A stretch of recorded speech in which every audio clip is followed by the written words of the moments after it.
And I know this is something that a lot of you wanted to see in the new the 2022 Concept, but you can't make a car like that today. I'm still in a bit of a shock after seeing the Dodge Charger Daytona SRT Concept being unveiled a couple of days ago. I think it looks really, really good. However, I think there is one problem in the proportions. So what we're gonna do in this video is take the design, redesign it. I'm gonna show you exactly what I'm talking about. A couple of small tweaks is gonna make a big difference to this design. But first of all, let's have a look at the Charger history here, going back to the golden era of muscle cars with the 1968 Charger. So what really makes up a muscle car of this time? We do have some very simple volumes. We have big surfaces. We have this fuselage shape that we can't have in today's cars. We also have this high sitting front end. You just look at how high the bumper sits from the ground. And I know this is something that a lot of you wanted to see in the new the 2022 Concept, but you can't make a car like that today, unfortunately. What this creates, if we look at it from a side view, which we're going to do in just a second here, what this creates is sort of a wing, and it's going to create lift underneath here, and it's very unsafe to have a car like that, with specifically with the speeds that we're going to have in the new electric Charger. They say it's going to be faster than a Hellcat.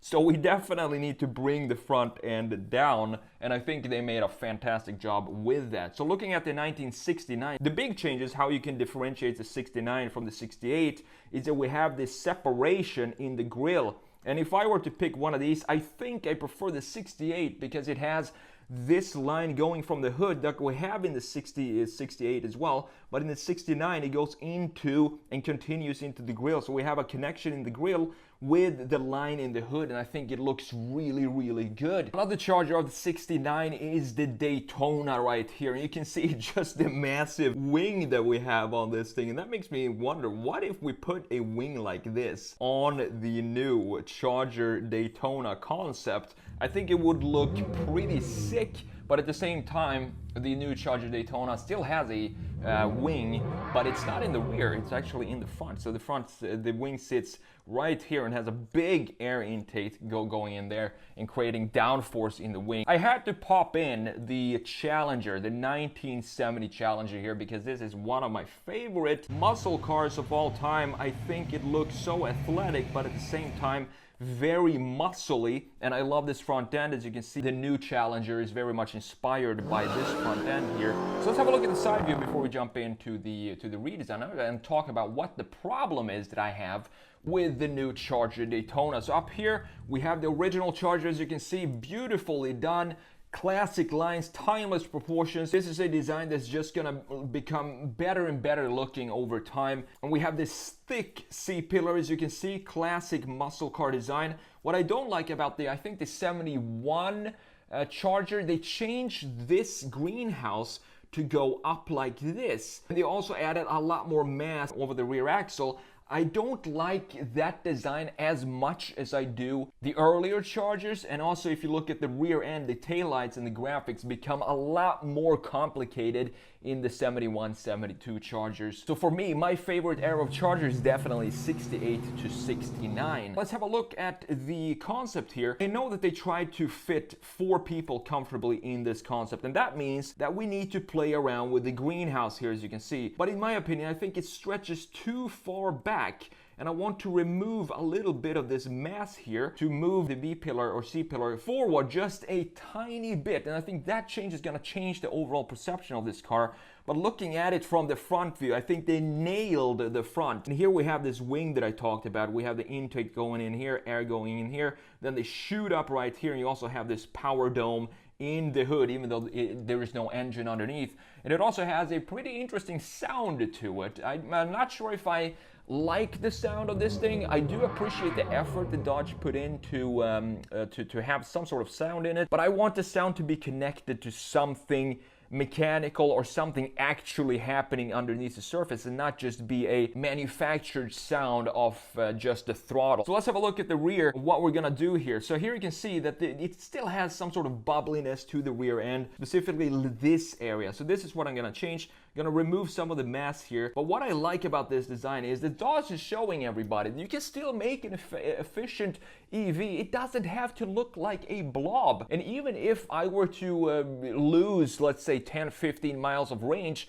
I would much rather have designs like this on the road instead of having every single EV look like just a blob or a bubble of some sort. Have some personality in the designs, and that's what I love about Dodge. They don't compromise in their design, not even when it comes to the EVs. So let's continue here with the redesign, and let's see what we're gonna get here with this design. And one thing that I'm sure about, and I can promise you that this design here is very, very close to what the production version will look like. The reason I'm saying that is because we have a functional door handle, even though it sits flush. We've seen that with a bunch of different EVs, so that's something that I can definitely put into production. Looking at the wheels and the fitment of the tires, the wheels inside of the wheelhouse, it looks very production ready. Even the wheel design, which I, by the way, love. I think they did a great job modernizing. You have in the center, the black part of the wheels look like the old 60s and 70s wheels. Then we have this additional rim outside, creating this modernized look of this wheel. And these are 21-inch wheels. I'm gonna increase the size of the wheels a little bit more here to fit the wheelhouses even more, make it look a little more conceptual, but it also looks a whole lot better for the plantedness of the design. In my video on this car yesterday, a lot of you said that you wanted to see a reduced mass, specifically in the lower part. As we talked about comparing it to the 60s and 70s, the front end and the overall ride height sits a lot higher back in the day, but now we need that mass to be close to the ground to have this suction and downforce by having body parts closer to the ground than what we have in the 60s and 70s. But what we can do, we can play around with graphic design, and that is the magic of graphic design, to visually reduce the weight. And this is a charcoal, this color, as you can see, I love the color, so it's not gonna pop. But if we have, for example, a white car, this would make a whole lot more difference, having the lower parts be blacked out to reduce the overall mass of the car and make it look lighter.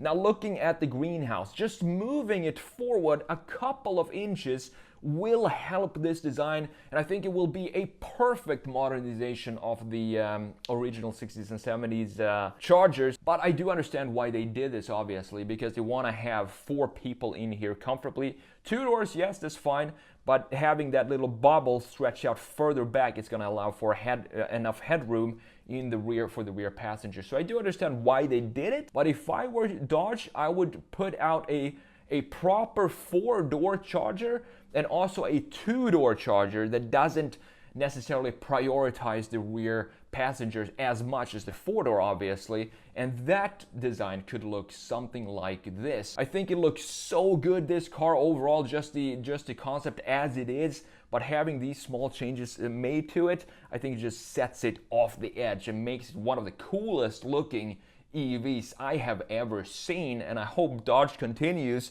to pump up EVs like this, uncompromised in their design and clearly inspired by the muscle car era. So well done, Dodge, and honestly, I can't wait to see this thing in real life.